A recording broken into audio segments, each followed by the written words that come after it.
Hi hello friends, ಮಂಗಳ ಪಾಕಶಾಲೆಗೆ ಸ್ವಾಗತ. ಬನ್ನಿ, ನಾನಿವತ್ತು ಟೊಮೊಟೊ ತೊಕ್ಕು ಮಾಡೋದು ಹೇಗೆ ಅಂತ ತೋರಿಸ್ಕೊಡ್ತೀನಿ. ಈಸಿಯಾಗಿ ಟೇಸ್ಟಿಯಾಗಿ ಮಾಡ್ಕೊಳ್ಬಹುದು. ಬಿಸಿ ಅನ್ನಕ್ಕಂತೂ ತುಂಬಾ ಚೆನ್ನಾಗಿರುತ್ತೆ. ಮನೇಲಿ ಒಂದ್ಸಲ ಟ್ರೈ ಮಾಡಿ ನೋಡಿ. ಬನ್ನಿ ಮಾಡೋದು ಹೇಗೆ ಅಂತ ನೋಡೋಣ. ನೋಡೋದಕ್ಕಿಂತ ಮುಂಚೆ ಇನ್ನೂ ನನ್ನ ಚಾನಲ್ನ ಸಬ್ಸ್ಕ್ರೈಬ್ ಮಾಡ್ಕೊಳ್ದೆ ಹಾಗೆ ನೋಡ್ತಾ ಇದ್ದರೆ ಪ್ಲೀಸ್ ನನ್ನ ಚಾನಲ್ನ ಸಬ್ಸ್ಕ್ರೈಬ್ ಮಾಡ್ಕೊಳ್ಳಿ. ಹೊಸ ವಿಡಿಯೋಕ್ಕೋಸ್ಕರ ಬೆಲ್ ಐಕನ್ನು ಕ್ಲಿಕ್ ಮಾಡಿ. ಬನ್ನಿ ಮಾಡೋದು ಹೇಗೆ ಅಂತ ನೋಡೋಣ. ಮೊದಲನೇದಾಗಿ ನಾನಿಲ್ಲಿ ಒಂದು ಪಾತ್ರೆಗೆ ನೀರನ್ನ ಸೇರಿಸಿ ಗ್ಯಾಸ್ ಮೇಲೆ ಇಟ್ಟಿದ್ದೀನಿ. ಅದಕ್ಕೆ ಟೊಮೊಟೊನ ಸೇರಿಸ್ಕೊಳ್ತಾ ಇದ್ದೀನಿ.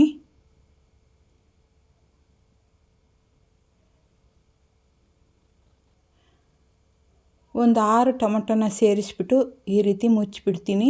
ಮುಚ್ಚಿದಾಗ ಚೆನ್ನಾಗಿ ಕುದ್ದು ಟೊಮೊಟೊ ಬೇಯ್ತಾ ಇದೆ.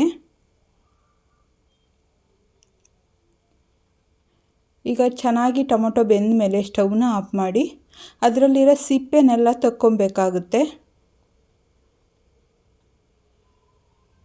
ಈ ರೀತಿ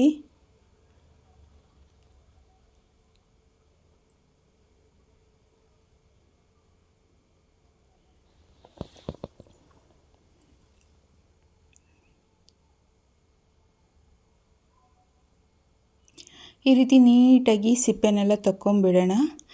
ಈಗ ಸಿಪ್ಪೆನ ತೆಗೆದು ರೆಡಿಯಾಗಿದೆ. ಒಂದು ಮಿಕ್ಸಿ ಜಾರ್ಗೆ ನಾನು ಸಿಪ್ಪೆ ತೆಗೆದು ರೆಡಿ ಮಾಡಿ ಇಟ್ಕೊಂಡಿರೋ ಟೊಮೊಟೊನ ಸೇರಿಸ್ಕೊಳ್ತಾ ಇದ್ದೀನಿ.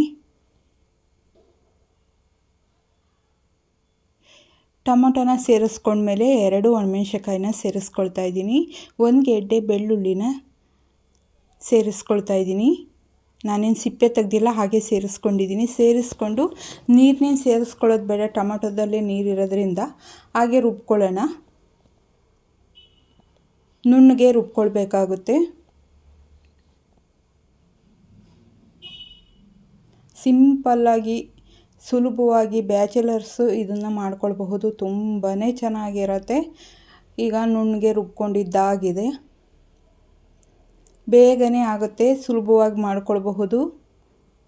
ಬಿಸಿ ಅನ್ನಕ್ಕೆ, ರೊಟ್ಟಿಗೆ, ಚಪಾತಿಗೆ, ಪೂರಿಗೆ ತುಂಬಾ ಚೆನ್ನಾಗಿರುತ್ತೆ. ಬಿಸಿ ಅನ್ನಕ್ಕೆ ಒಂದು ಸ್ವಲ್ಪ ತುಪ್ಪನ ಸೇರಿಸ್ಕೊಂಡು ತಿಂತಾಯಿದ್ರೆ ತುಂಬ ಚೆನ್ನಾಗಿರುತ್ತೆ. ಗ್ಯಾಸ್ ಮೇಲೆ ಒಂದು ಬಾಣಲಿ ಇಟ್ಕೊಂಡಿದ್ದೀನಿ. ಅದಕ್ಕೆ ಎಣ್ಣೆನ ಸೇರಿಸ್ಕೊಂಡಿದ್ದೀನಿ. ಎಣ್ಣೆ ಒಂದು ಸ್ವಲ್ಪ ಜಾಸ್ತಿನೇ ಸೇರಿಸ್ಕೊಳ್ಬೇಕು. ಒಂದು 10 ದಿನ ಸ್ಟೋರ್ ಮಾಡಿ ಇಟ್ಕೊಳ್ಬೇಕು ಅಂದರೆ ಒಂದು ಸ್ವಲ್ಪ ಎಣ್ಣೆ ಜಾಸ್ತಿ ಸೇರಿಸ್ಕೊಳ್ಬೇಕಾಗುತ್ತೆ. 1/4 ಸ್ಪೂನ್ ಸಾಸಿವೆ, 1/4 ಸ್ಪೂನ್ ಜೀರಿಗೆ, 1/4 ಸ್ಪೂನ್ ಮೆಂತ್ಯ ಸೇರಿಸ್ಕೊಂಡಿದ್ದೀನಿ. 1 ಒಣಮೆಣ್ಸಿನ್ಕಾಯಿನ ಮುರಿದ್ಬಿಟ್ಟು ಸೇರಿಸ್ಕೊಂಡಿದ್ದೀನಿ. 2 ಗೆಡ್ಡೆ ಮೀಡಿಯಮ್ ಸೈಜ್ ಈರುಳ್ಳಿನ ಚಿಕ್ಕದಾಗಿ ಕಟ್ ಮಾಡಿ ಸೇರಿಸ್ಕೊಳ್ತಾ ಇದ್ದೀನಿ. ಒಂದು ಸ್ವಲ್ಪ ಕರಿಬೇವನ್ನ ಸೇರಿಸ್ಕೊಳ್ತಾ ಇದ್ದೀನಿ. ಸೇರಿಸ್ಕೊಂಡು ಸಾಫ್ಟ್ ಆಗೋವರೆಗೂ ಚೆನ್ನಾಗಿ ಹುರ್ಕೊಳ್ಳೋಣ. ಈರುಳ್ಳಿ ಪೂರ್ತಿಯಾಗಿ ಸಾಫ್ಟ್ ಆಗಬೇಕು, ಅಲ್ಲಿವರೆಗೂ ಹುರ್ಕೊಳ್ಬೇಕಾಗುತ್ತೆ.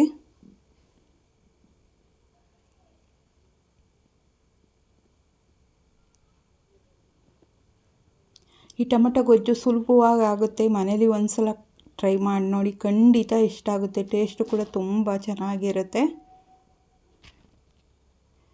ಈಗ ಈರುಳ್ಳಿ ಸಾಫ್ಟಾಗಿ ಬೆಂದ ಮೇಲೆ ನಾನು ರುಬ್ಬಿಟ್ಕೊಂಡಿರೋ ಖಾರನ ಅದಕ್ಕೆ ಸೇರಿಸ್ಕೊಳ್ತೀನಿ. ಸೇರಿಸ್ಕೊಂಡು ಚೆನ್ನಾಗಿ ಮಿಕ್ಸ್ ಮಾಡ್ಕೊಳ್ಳೋಣ. ಒಂದು ಸಲ ಚೆನ್ನಾಗಿ ಮಿಕ್ಸ್ ಮಾಡ್ಕೊಂಡ್ಮೇಲೆ 1 ಸ್ಪೂನು ಅಚ್ಚ ಪುಡಿ, 1 ಸ್ಪೂನು ರೆಡ್ ಚಿಲ್ಲಿ ಪೌಡರ್, 1/4 ಸ್ಪೂನಷ್ಟು ಅರಿಶಿನ ಸೇರಿಸ್ಕೊಂಡಿದ್ದೀನಿ. ಅದಾದಮೇಲೆ ರುಚಿಗೆ ಎಷ್ಟು ಬೇಕಷ್ಟು ಉಪ್ಪನ್ನು ಸೇರಿಸ್ಕೊಳ್ತಾ ಇದ್ದೀನಿ. ಸೇರಿಸ್ಕೊಂಡು ಚೆನ್ನಾಗಿ ಮಿಕ್ಸ್ ಮಾಡ್ಕೊಳ್ಳೋಣ.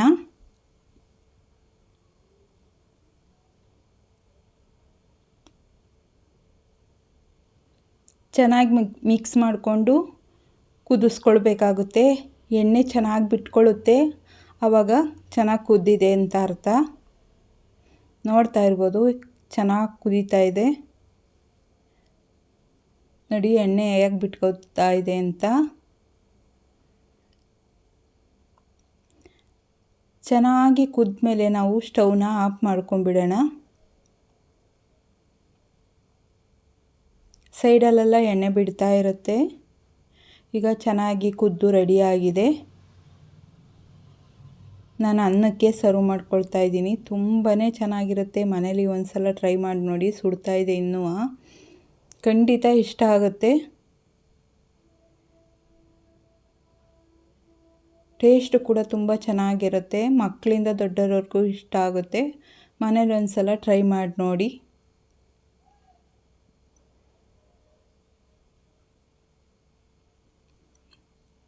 ಈಗ ಕುದ್ದು ಗೊಜ್ಜು ರೆಡಿಯಾಗಿದೆ, ನೀವು ನೋಡ್ತಾ ಇರ್ಬೋದು. ನಿಮ್ಗೇನಾದರೂ ಈ ವಿಡಿಯೋ ಇಷ್ಟ ಆಯಿತು ಅಂದರೆ ಪ್ಲೀಸ್ ಒಂದು ಲೈಕ್ ಮಾಡಿ, ಶೇರ್ ಮಾಡಿ, ಸಬ್ಸ್ಕ್ರೈಬ್ ಮಾಡಿ. ಹೊಸ ವಿಡಿಯೋಕ್ಕೋಸ್ಕರ ಬೆಲ್ ಐಕನ್ನು ಕ್ಲಿಕ್ ಮಾಡಿ. ಯಾರ್ಯಾರು ವಿಡಿಯೋ ನೋಡಿದ್ದೀರೋ ಅವ್ರಿಗೆಲ್ಲ ಧನ್ಯವಾದಗಳು.